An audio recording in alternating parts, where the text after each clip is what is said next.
Hey everybody, we are back with another episode of Let's Spill, where we spill and have fun. Sorry guys, it took me so long to get back to you guys. You know, Christmas was here, Thanksgiving was here, Halloween was here. We had to have a lot of fun, okay? So I have with me another guest, and her name is Alexis Daniels. Hey, Miss Alexis, girl. Hi. So a little introduction about her. You know, it's a pleasure welcoming Miss Alexis, or you can call her Lex, with over 6 years of experience as a published model and expert in runway and photo shoots. Lex has made her mark in the fashion industry. As a creative director, Alexis offers a fresh and innovative approach to visual storytelling through different photo shoot concepts and collaborations with her creatives in and outside of Atlanta. Beyond her modeling career, she is a passionate advocate for mental health, using her platform to raise awareness and support those in need. Additionally, as a travel guru, she has explored the world and shares her experiences with a keen eye for adventure and culture. We're excited to hear about her journey, her advocacy, and the unique insights she brings with us today at this table. Yes. Yay. Happy to be here. Thank you so much for having me. Of course. This is like your, first podcast? Yes. Oh yes. my goodness, gosh. girl. And I could say we go back to, I guess, 2022, maybe? Yeah. About 20, yep. Yeah, Mhm, 2022. It was so good meeting you. It was You so as good. I well. was Oh my like, gosh. I heard so much about you on the campus. Really? And so I'm just like, who is this girl that they keep telling me about? Like, oh, she does fashion too. Oh, she can walk too. Oh, she does this, she does that. I'm like, no one is Marquise, you know? Period. But I saw you and I love your energy and I love your vibe. You were very much so demure and very like, I'm here, guys, but also I'm that girl. Okay? So be subtle. I love it. So tell us a little bit about your experience in the modeling industry. Yes. So bit of backstory. I started modeling in college. So undergrad, I went to the unsinkable Albany State University. Oh, Albany. Where's Albany located for Albany, those who Georgia. don't know? It's in Georgia, HBCU. guys. It's an HBCU. I'm sorry. Yes. You know, I've never been to an HBCU, so sorry. No, we got to change that. Yeah. We got to experience homecoming at least once. I mean, we We gonna Okay, we're gonna figure it out. Sorry, but go ahead. So yes, I went to undergrad at Albany State University, and I'd never modeled before in my life like that. So there was a modeling organization there called Fresh Life. You know, What? Y'all have a wow. Okay, excuse me, XMT. Oh, go way back. But so I tried out like my sophomore year. I don't even know how I found myself there. I think there were just auditions. I had a few friends that were auditioning that same day too. And I was like, you know what? Let me just try it out just to see. Then I didn't know when I was auditioning for like the finals of it all, it was going to be an open audition. So a girl that's never had experience in modeling in front of all these people that she don't know on campus, it's open audition for anyone to walk in. Definitely was nerve-wracking, but I persevered and I made it through. And I've been modeling ever since. And that was like 2016 in college. I graduated from Albany 2019. And then I started modeling in Atlanta a little bit after COVID. So like literally after I graduated 2019, COVID hit in 2020. So when COVID started dying down a little bit, I was able to start picking up more gigs, doing like video shoots, photo shoots, different forms of that. And I just kind of just went from there. Okay, that sounds like a lot. It was a lot. It's a lot, especially during COVID, during the time with, COVID, that had to be nerve-wracking, like all over the place. Oh, yeah. Like, I didn't know what to expect. And I will also say, like, modeling in an HBCU type of modeling org and then coming to Atlanta or just modeling anywhere else, it's not the same. It's definitely not the same. And I wish I had the type of knowledge to know that beforehand, which is why like anytime I have people that are asking for my expertise or advice on how to properly model, I give them what I literally had to reteach myself once I came to Atlanta and was trying to do like runway shows, Atlanta Fashion Week, the model experience in LA, like different things like that. And I just had to relearn. In anyone that models in HBCU aspect, like, know now, you definitely got to make sure you reteach yourself or teach yourself various ways of modeling so you can know the difference. Yeah. I think there's so many different types of modeling in the industry that the people in the smaller cities don't really realize. And that is also where most of the money is, because they're just like, what is modeling? All I can see is these people on TV modeling, doing this and doing that. But, you know, I was also trained a little bit by Diva Devana. I love her. I saw your video, literally died. Yes. I was like, oh, ate that down. She is queen. I said, oh my God. And when I thought I was the bad one, she like came out, she had us in heels for 3 hours. I believe it. 3 hours and a half, I think. She's and expertise. We couldn't sit down. Yeah. When I tell you by the time that video started, I don't know if y'all realize, but I was walking on pins and needles. You ate that up. I couldn't even tell. I had to suck it up real quick because I'm like, I'm standing beside an icon. She was doing this since I think she was 4. And so now she did Victoria's Secret. And now she's doing the HBCU run. Yes. Oh my God. I literally saw that on my Instagram feed. So one of the orgs that she's actually working with is an org that I model with at Clark. So I'm getting my master's in Clark now, but shout out to the Model Revolution. Okay. At Clark Atlanta University. Shout out to you guys. I almost went to you guys, but I changed my mind because I didn't have my program. I'm screaming. But yes, them in the AUC agency that's partnered with Spelman and Morehouse too. Love them too. I have some background with them too. She's partnering with both of them. So I was like, what? Oh, she's been put them to work. She is. She's been to so many different places. And I'm just like, this woman just flies and goes everywhere. She teaches these things that people like us, myself, and I know there's other modeling coaches and runway coaches out there who want to do what she does, but everybody's in their own lane. It comes when it's going to come when it's come. She has a distinct model runway walk. Yeah, she's found her niche for sure. Yes. And then I'm also trained by Blake Martin. Blake Martin is this huge photographer based in Chicago and also California. He's almost everywhere. He's done productions as far as he put on his own productions, fashion shows and everything. He has books out. He is an amazing man, but he's also to the T. He also knows who Diva Devana is as well. Now that I've been trained by those two, it's just like, I could put in some work. You hear me? Yes. And I would love to take another class with them. It's just I just got to find the time. Yeah. But I know you make time for things that you want to do. Heard. Yeah. So we got to start doing it. Yeah. So do you see yourself, moving anywhere into that aspect of runway, photo shoots, print, any of that, commercial? I can see myself doing more print. Disclaimer, I love me a good editorial. Oh, that girl, is yes. You got to find what we have. We have to find our niche though. Yes, because editorial is not for everybody. Yep. But exactly. I hear you, girl. I love me a good editorial, but I want to branch out more in print for sure. Okay. Runway, I do have my heart, sings deep for runway, but from a realistic setting in regards of height. I know there's other opportunities for people that are 5'4" that can be able to model in different runway shows, and that's fine. But I think long term, or where I can really find my niche in, will definitely be print and make sure. That money, whether it's commercial, whether it's editorial, whether it's just whatever the case may be. I definitely feel confident. That is definitely a good outlook on everything, because for myself, I actually trying to figure out my niche. I'm like, I love to do print. I want to do commercial. I think I do great in commercial. I think I will.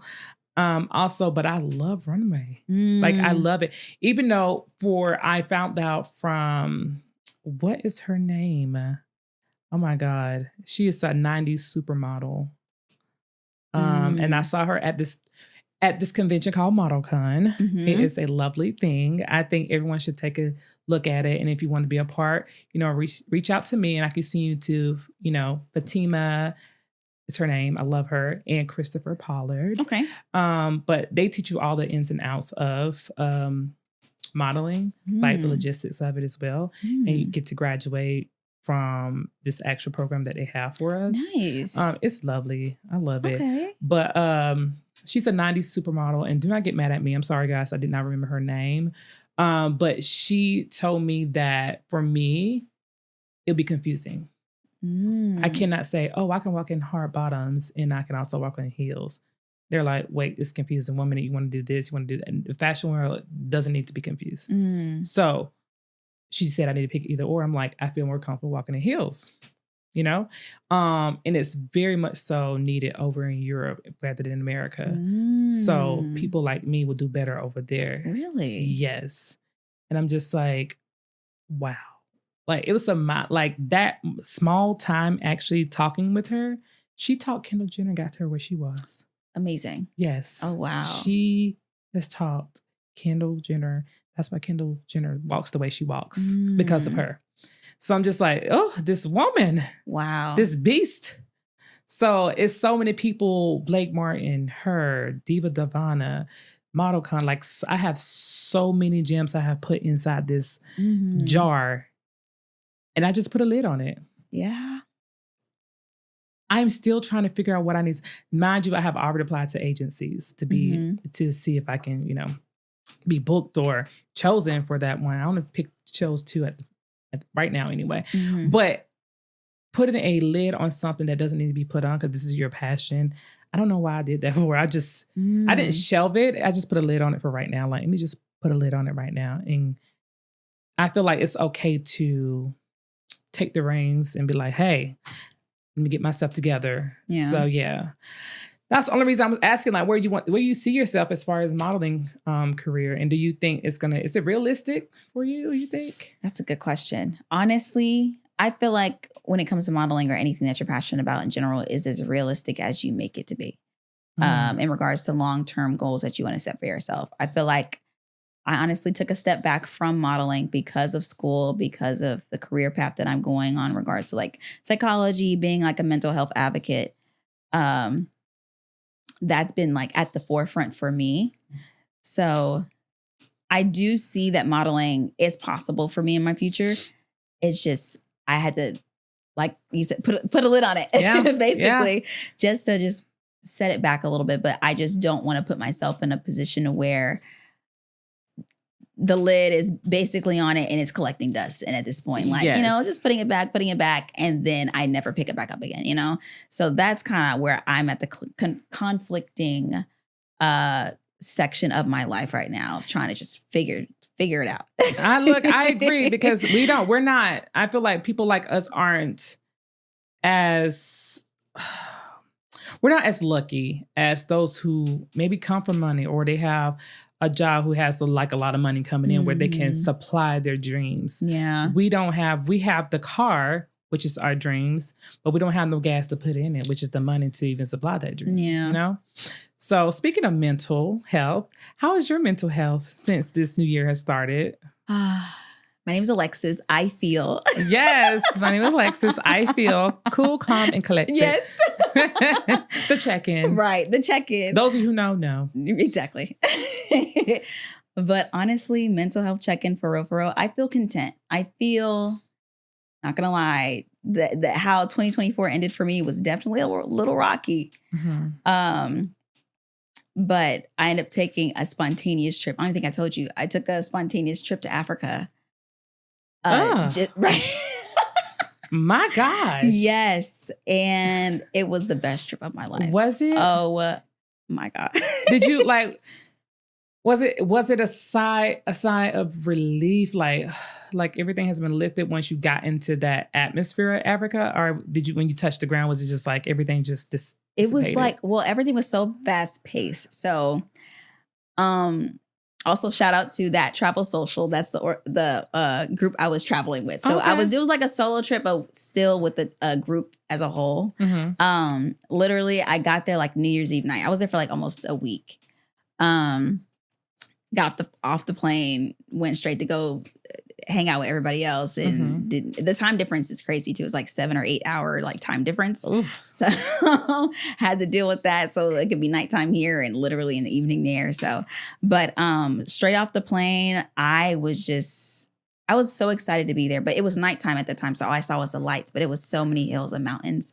But like by the time morning came and I woke up from my hotel room, oh my gosh, it's full of color. Like Really? if you were to try and Oh my describe, I went God. to Cape Town. Mhm. So if you were to try and literally describe everything that it's even there, it Mhm. sounds like it's make-believe, like it's a mystical place. It was beautiful. Oh my gosh.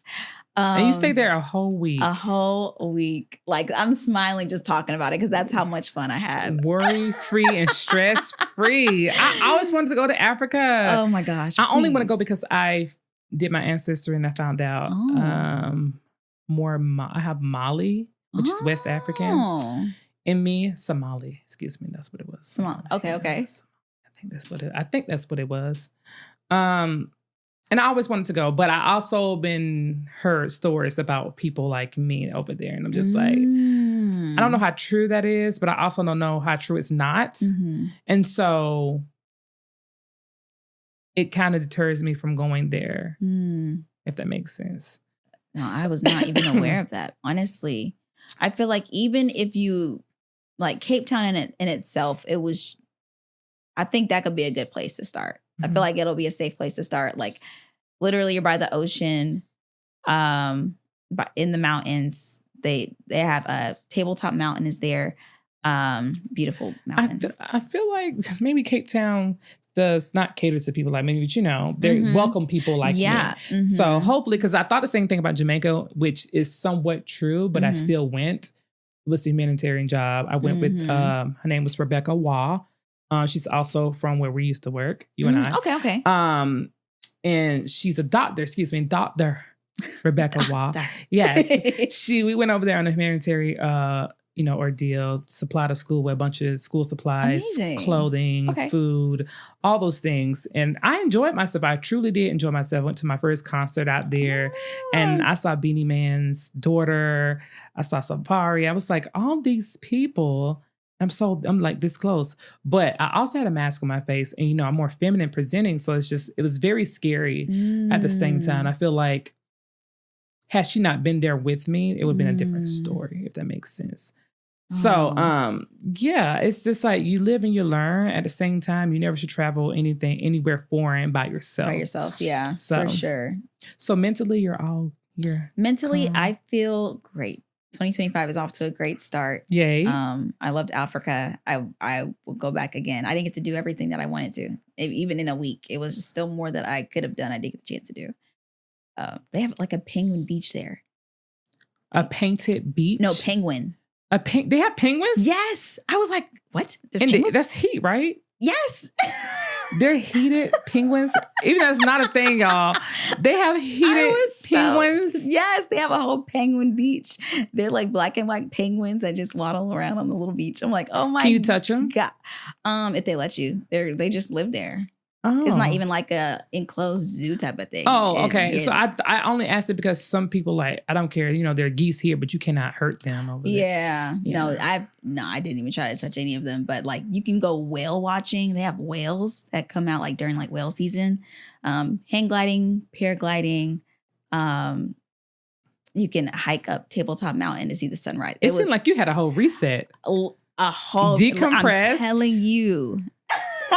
Yes. It was amazing. I love everything about it. I will go back for sure. So how do you think we can take the steps of improving mental health, as far as when it comes to the youth? And I think men, because I want to say I think men especially. Let's start with men, because the men mental health aspect is getting better, but it's definitely not where it needs to be. Yeah. I honestly will say, like, I feel like we are in an era where men are becoming more vocal about their feelings. But in a way, we still have those men that are looking at like expressing yourself as like, oh, that's some female thing to do, or like that's not a masculine thing that men should be doing, is being in their feelings, So I do find like there's a lot of podcasts that have been like circulating around that's just men advocating for themselves, or like for like how they want to be treated by their partner or by their friends or by just women in general. So I wholeheartedly support that. How we can, or how I think that could become like more of an improvement is just having that that circle of support, honestly. And even like in this day and age, I feel like therapy is more accepting now. It's not looked at as like, oh, you're crazy, like you're going to therapy, like, you know, and especially in our skin complexion of our community, it was very like questionable. Like, you need therapy, just go lay down. You can say it Black. Yes. And that's just stuff that still needs to be talked about, because like, I feel like we are coming so far now. And even like, maybe even social media has a hand in that. That's like promoting and supporting different like mental health advocacy events, or just showing that people can speak how they feel and be heard and understood, and not be misjudged. I mean, of course, there's other sides of the internet that still judge, of course, but I still see it as it's becoming more and more of a safe space to really like express yourself. Do you think it's more coming? Do you think it's becoming more of a safe space for the heterosexual men, Black men, or the LGBTQIA plus Black men? Because that, while we're looking at the overall picture for all of them, I feel that the heterosexual Black men still has a lot of work to do, whereas LGBTQ plus IA have somewhat work to do, but they're more in tune with going on like, hey, I'm going to go to therapy. I'm going to go to therapy because I cannot. I want to fucking kill myself is what they say. I want to, do this and do that. But they're more inclined to go to. Yeah. Whereas the straight men, like, I don't do that. That's gay. I ain't no female. That's like, they'd rather run the street. And, that's what I see. I can only go by what I see. And so what do you think they can do to improve in there? Well, to even be able to improve, it really just starts with self, honestly. Like you really got to sit with self and be like, what is actually truly wrong with how I'm feeling? Like, what is the actual problem that may need a solution to, or just processing what it is that you're feeling. So being open-minded to be vulnerable and be okay with being vulnerable, and not putting a label on it as it being like a feminine or masculine thing. Being vulnerable is being vulnerable. That's a humanistic trait. You said that perfectly. So it's just like allowing for men within themselves to be like, okay, let me sit down with myself. If they don't feel comfortable doing it with other people, that's fine. At least sit with yourself and just talk with yourself. Right. And just help yourself to understand you, really. I think it's where it stems from. You do. And so I say that, why do you think that therapy is not frowned upon in the African-American community as far as millennials and Gen Z goes? Because, Generation Beta just started being born this year. And so Generation Alpha, the youngest Generation Alpha, that's insane. The oldest Generation Alpha is 13 at the moment, I believe. So Gen Zs and the millennials are having alphas and betas. Do you feel like, do you agree that, or do you think, or do you research, if you have, feel that millennials and Gen Z parents are more likely to push their kid into therapy than the old school? Oh, for sure.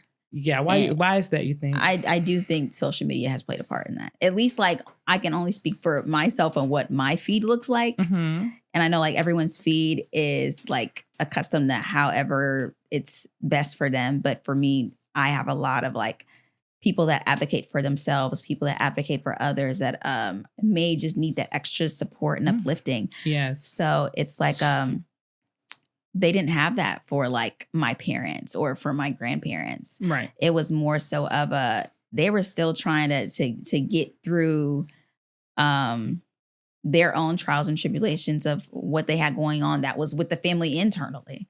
And they didn't have any type of support system in regards of like knowing what therapy was, or even knowing that you could go to, or having like a solid support system in general, whether it was like an adult you can trust to really go to, or organization that you can go to, just have the extra layer of support just to get through with your early teenage years, adolescence, adulthood, things like that. They didn't have a lot of the things that we do have now. That's, I think, the major difference is they didn't have that. Well, the only part I, can add on to is that most of our parents or grandparents and further, they always ask us to pray about it. Just pray about it. Just go to church. Just pray about it. Oh my goodness. It's so much of that. Mm-hmm. I don't see that as much now. For instance, even though it's not about, it is about a little bit about mental health, because the young lady who had to get in front of the church and actually apologize for being pregnant. She was, I think, 15 or 16. Oh my goodness. And the preacher, actually, he's under fire, and so is the church. He actually made her get in front of the church and apologize for getting pregnant at a young age and out of wedlock. Like people sitting in the church. Oh no. I know her mental was shot. I just knew it was. It's just different stuff like that causes trauma as well. Like, you don't need to do that. Like, from them doing that could have hypothetically, possibly made her deter her wanting to have that strong belief in that type of religion. Yes. Or absolutely. Or it kind of could have enhanced it in her not even really feeling comfortable enough to even have someone to talk to, because she's going to look down upon, or that's how she feels or may feel. But it's just, we got to be kind to each other, We do. In all ways, whether religion, whether whatever, sexual preference. It's just, you just got to be kind to people. Yeah, this world is crazy right now. It's off the chain. It's getting worse and worse. And it's just like, I want to say it's getting worse and worse, but it's just what the media portrays. Like, everything is always negative on the media. Oh yeah. So it's just like, what positivity do we have, that we can show? So a lot of people are listening to podcasts, video podcasts. And a lot of people are listening to like different, just regular podcasts that makes them laugh. And also they can get that positivity from the world, Yeah. So, do you have a business, or do you plan on starting a business? I do not have a business right now. I have a business idea that I'm definitely going to look into and considering starting. Because I told you before, I love traveling. So at some point in my life, I'm definitely going to look into being like a travel agent, starting my own travel agency. You'll do good in that. Yes, because baby, if you need some suggestions, let me know. So I tried. It was an influencer from TikTok. He said this whole thing that he had a group of people that can sign up, and then we can go to Bali. I was supposed to go to Bali, but at that time, it wasn't making me money. At the time, I wanted to go. I really did. I paid for the room and everything. Oh. It was $2,500 all together, but I just didn't buy my flights yet. So I'm just like, I got things more important here. Yeah. And so it was called Trouble Trip. And Trouble Trip, if you ever see this, I'm still waiting for my money back. But I got insurance with it. Okay. So you can get insurance with it. So if you get canceled for any reason, you still get your money back. Yeah. And so, they're still pulling teeth with that. So I would always say I wouldn't go anywhere with Trouble Trip, because they are complete. I need to tighten up. Yes. They do need to tighten up. That's crazy. Well, I love this. Do you know the name that you're going to call it for Alexis Travel Sports? I'm just kidding. Big Lex Travel. Look, Big Lex, not the little one. Stop. It's a lot of Big Lexes around here, y'all.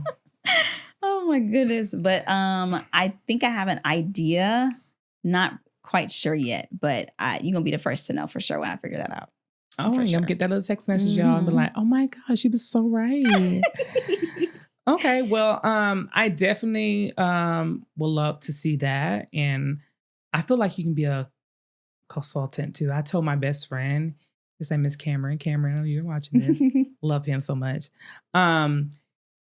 He can talk somebody under a table, okay? I feel like you can do the same thing as well. Yours is very much so educational. Not saying Cameron, you're not, because his is very educational as well, but yours is very much so nurturing and just like, I'm going to educate you, but I'm also going to nurture you. And build your trust. Yes. I feel like you can be a very good consultant when it comes to something like that. Maybe give me some ideas now. I am. I was giving him the ideas to him, like, you need to go ahead and put it to work because the way I was sitting. So what do you think, Miss Alexis? I feel like I have a problem and you're here to solve it, or at least help me solve it by consulting with me. Mm-hmm. So I think that'd be something you can look out for. So let's get to something spicy. Okay, spicy. Okay, so how's the love and sex life? Yeah. Oh my God. There it is. Would you let me do? Okay, so I did kick the door open. Okay, let me just close it back and I could talk about. It's okay to talk about it. I could talk about myself a little bit before you can start yours. Because I know I kicked the door open, y'all, a tad bit. I didn't even crack it. So my love life is all over the place. I wouldn't say it's inexistent, but it's definitely there socially. I feel like the men who are after me are more so, they have a life of their own already. And some of the men, I'm like, I would love to be with you. I would love to build something with you, but I can't. I know that's not realistic. So right now we're just playing, and it's going to come a time when, like, I'm not playing anymore. Like, I want what I want, and I want it this way. And if you're not willing to give it, then I have to move on with my life, and you have to move on with your life. If you keep chasing me, that's you. I'm not going to look back. I'm going to continue to step forward. So I feel like in my circle, as far as, you know, the LGBT circles, it's very difficult, extremely difficult when it comes to dating. All they want to do is have sex mostly. Mostly. I wouldn't say everybody, but mostly. All they want to do is have sex, party, you know, the stereotypical things that, you know, heterosexuals talk about. Majority of the time, that's what gays like to do. Honestly, it's what I've been seeing since I've been living in the first place. I'm like, it's not always about smoking hookahs, and not always about doing weed, and it's not always about just laying up with this nigga right here. You know, sometimes there are other people out there who just don't want to do any of that. Like, sex will come when it comes. You know, love is gonna come first. And then we build something together, and all the other stuff can come after, you know?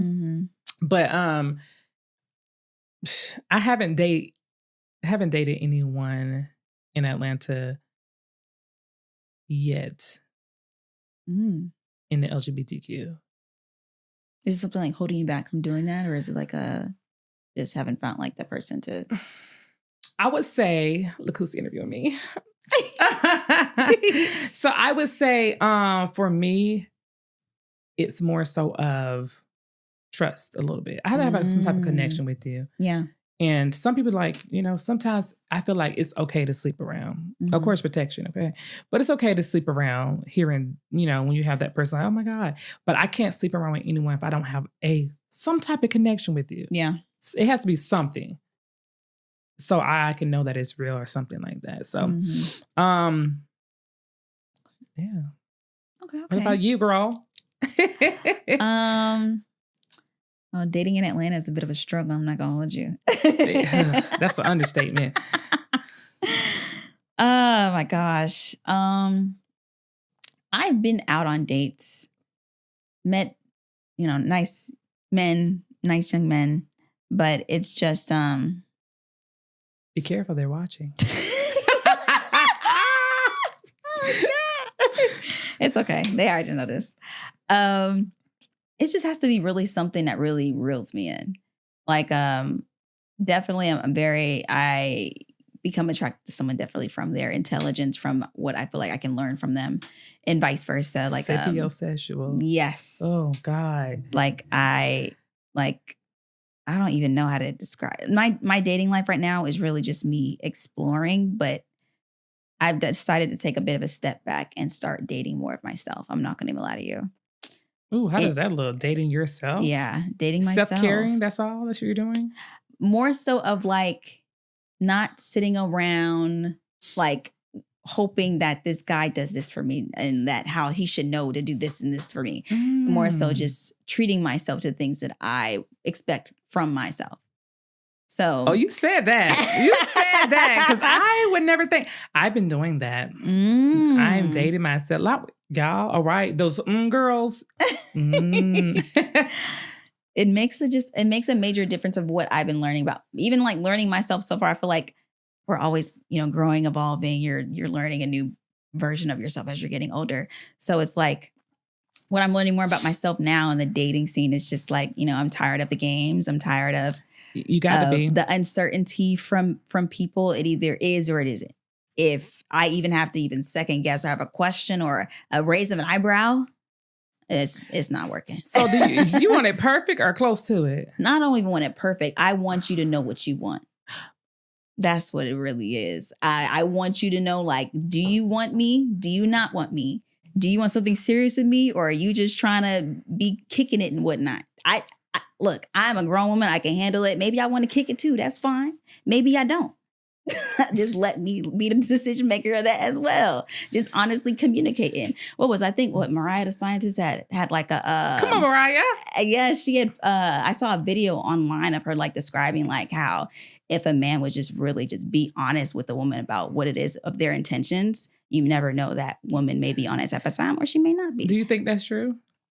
Completely? Because I was going to say, because listen, because there's times where men have been honest with their woman and it went left real quick. Mm-hmm. They ask for honesty and it's not. That's true. It does depend on the person. It really depends on intelligence. Like their intelligence, their maturity, mental, emotional intelligence.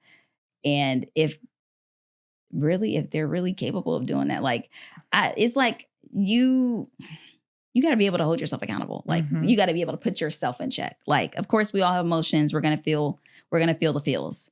So like if a guy is telling you like, hey, I'm not looking for nothing serious, but I do like enjoying spending time with you. You need to make sure that that's what that is. Don't even pay attention to whatever actions that he may be showing you that you think in your head looks like it's more, but he already told you from the forefront what it was. Yeah. Y'all heard that? That's a gem. She put it down. Dropping gems. Okay, I'm picking up what you put down. Really, it's a slippery slope for sure, because not everyone is capable of doing that. Yeah, absolutely right. Even for myself, I've had moments of like saying like, okay, I get it. This is what it is. This is what it's not. I may get my feelings a little bit because I started growing feelings for this person even after he said X, Y, and Z. But that's when I put myself in check. Literally, I have a lot of self-talks with myself. Be like, hey, let's reel it back in. I can see your self-talks too. Just self say. And you just... You okay? Real good. That's what we are. Yeah, just talk yourself through it. Do you like your man more in between feminine or masculine? Or does that even matter for you? I don't really know. Because, there's so many different types of men. And I'm still learning, honestly. There's a white-collar man. There's a blue-collar man. See, I didn't know all these things at all, I have no idea. I've never, I haven't dated that much to really know the type of men, honestly. Let me see what the blue-collar man is. Yes, so what is that? Like, blue-collar men. So... a blue-collar man is a man who performs manual labor or skilled trades, typically in a non-office setting. The term blue-collar comes from, I don't want to say that. Okay, so let's see what a white-collar man is. White-collar man. These are so many different things. White-collared. I had no idea. Me either. I'm just looking at them as men. White-collar man. Wait, maybe if I put... there we go. So a white collar man is someone who has a really good job and money, but lives like somewhat in a trailer park. Like they live below their means, but they have a really good job, but you can't tell. There's a lot of men that's out here that's like that, I feel like. What? Okay, I can see that. They they just, I guess they want to see if you here for them instead of their money. Those are smart men. Okay. So you never ran into a white collar man yet? I feel like I'm sure I have, but I just didn't know what like the language of it. Like I didn't know the names behind it. Honestly. Yeah, apparently it's a lot. Wow. You will learn a lot in the Urban Dictionary. Yeah, you sure will. That is my best friend. Hear me? Yes. So that's what I asked you. You want feminine? Excuse me, masculine? In between, we get asked these things all the time as gays. Yeah. Okay. Oh, And for me, I just like, I get what I get. It's not all about. When I was younger, I did say, "Oh my God, I want masculine, masculine, masculine. I'd be a macho man. Let's be a man's man." All those things. But now it's just. I think I guess I want both. Like someone that's touch. just someone just. I understand like no one's ever really truly balanced, but at least someone trying. It could be something as far as they're emotionally accepting your emotions, but also spilling their emotions to you. Also, there could be a man who is carrying your purse in the store, if you will. My dad carries my stepmom's purse sometimes, and so does my stepdad carries my mom's purse. That doesn't make him less of a man. Right. He's in touch with his feminine side still. So yeah, I feel like being in touch with your feminine side. Well, if I know this correctly, it's like from an emotional perspective, right? Yeah. So I feel like that's needed. But the women these days don't want that, and that's mostly in Gen Z. They want a roughneck nigga that can satisfy them. Adina Howard. Exactly. They're thinking so one-dimensional in a way of like they're thinking of what satisfactions they can get in the present and not thinking long-term. Right. So it's like, I get it. That's like what you envision for yourself and what you like. But like, what else can he provide for you? Right. So. And the last thing is, what is your love language? Oh, I love this question. I still don't know what mine is yet, y'all. Oh, you got to take one of those tests online. I know. I was told that I need to. I'm like, every time I want to, I get sidetracked. It's okay. I think it's a little time consuming too. So it's okay. I think my love language is acts of service, ironically. So acts of service, like mental health advocate, serving others, but acts of service. So like as something as little as you taking out the trash, you washing the dishes or cooking something or something that I usually do in my norm that you went out of your way to do for me.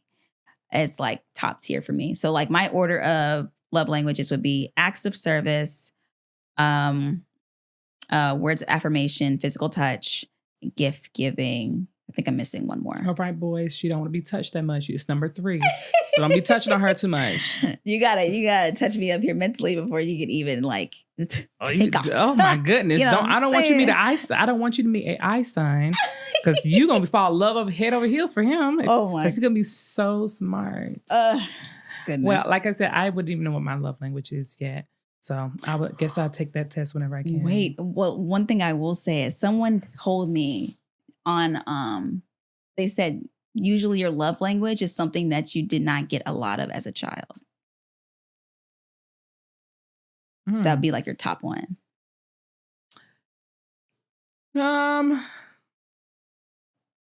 Physical touch. I mean, do you think that's true then? Do you think physical touch is like at least at the top 3 or top 2? I think physical touch can be one of the top 3s, if not number 1. Oh, girl, we can go down a whole rabbit hole for this. My God. And this when mental health comes into play, guys, because that can go down a rabbit hole. I'm just thinking about all the physical touches that I had growing up. We're not ready for this segment yet. I'm going to bring a lot of therapists in for that. Bring me back in. I'm going to say I'm bringing a lot of therapists. Okay, so this is something that I came out with that's new because the Let's Spill. So tell me, Lex, spill something that you would want the world to know, whether it is very professional or very raunchy. Or you can do both. Oh my goodness. Let me think. Thinking. Oh God, you put me on the spot. I did, girl. I did. I have to these days. Oh Lord. The way your mind works is very smart and intelligent. So I have to be like, catch you off guard sometimes. You didn't give me a chance to prep. Nope. Okay. Spill something. It can be very demure, very raunchy. It can be very bad girl-esque. Where it can be very much so. Gosh. I don't know anything that's very. Okay.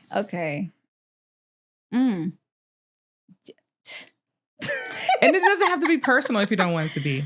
Okay. I'm just even still trying to think of something to even share, honestly. Like for me, I would say, Aranchi, I would spill something for myself. I would say, just because a man likes it up the butt does not make him gay. Okay. Yeah, for sure. I agree with that. Yeah. Not all people do though. Yeah. Like. I love it. The energy. You're getting me out of my comfort zone right now. I guess I can say, I guess I've gotten my ass ate before, you know. My God. My God, ladies and gentlemen. My God. And there we have it. Oh, Lord. Alexis may look innocent, but she's not innocent. No, she's not. No, she's not.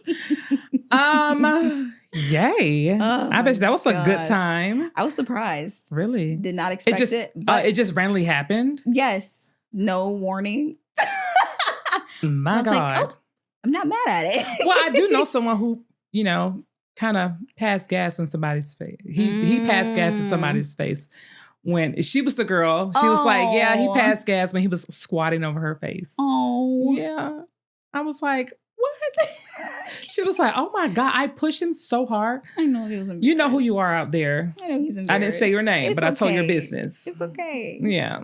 That's part of your business though. We listen and we don't judge. Oh my God. We listen and we don't judge. That's part of the segment. So yes. So while I do thank you for your time, we have come to an end of our show. Yes. This is the third episode, guys. Remember, we have more to go, okay? Mm-hmm. So thank you guys for coming and tuning into my third episode with Alexis Daniels. Yes. And you guys can follow me on Instagram, Lexi_love. So that's LEXIIEE_LOVEE. You can see all my content from traveling to modeling to mental health advocating, different forms on that. So yeah. Also, if you would like to have any questions, comments, concerns read aloud here on the show, you can send it to the email at letsspillnow altogether @gmail.com. Okay. Mm-hmm. Until next time when we spill. Bye guys.